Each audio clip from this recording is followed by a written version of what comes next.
Hey, I hope you're doing well. I always say that when I start. And you know something, it's part of where my heart is. I really do hope that you're doing well. If you're not doing well, I hope that you're experiencing the not wellness as a little bit of maybe a discipline. The Bible says no discipline seems pleasant at the time, but painful. But it produces a fruit of righteousness, right? And so we don't like going through bad times. And so I'm praying for you. I don't know who is watching, but I do hope that you're all doing well. I hope that you're freed from those things. Speaking of freedom, just doing a little bit of thought and study, if you will, on slavery.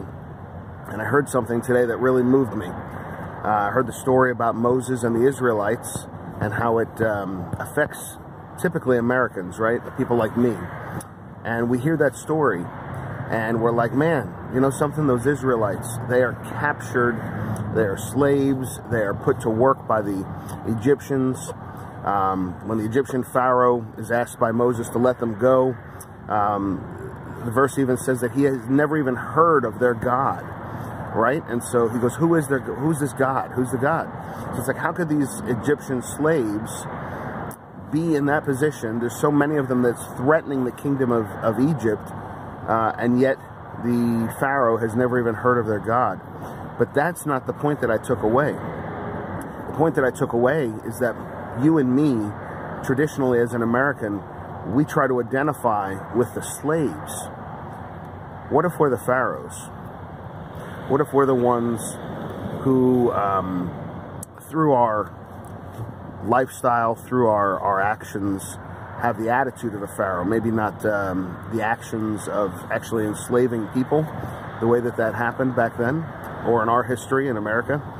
But what if we're acting as pharaohs? And so an example that the writer gave is they went to a plantation in Tennessee, and they were touring the plantation, and all the brochures and all the markings throughout this huge plantation that was a huge battleground at the very end of the Civil War.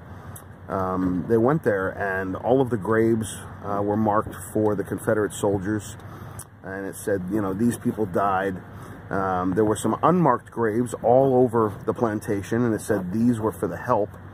And there was a couple of museum quality cabins that said this is where the slave quarters were, but there was almost nothing about the slavery, right? It's like they had a victim mentality of being on the Confederate side of the war.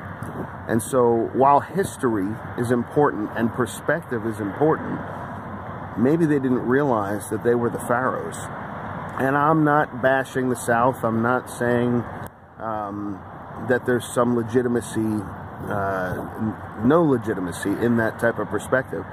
But the fact is, a lot of times in all areas of our life, this is really not about slavery, this is about life. In all areas of our life, we act as the Pharaoh, we act as Egypt, but we identify as Israel, as the slaves, the Jews. So where's your heart today? God bless you guys.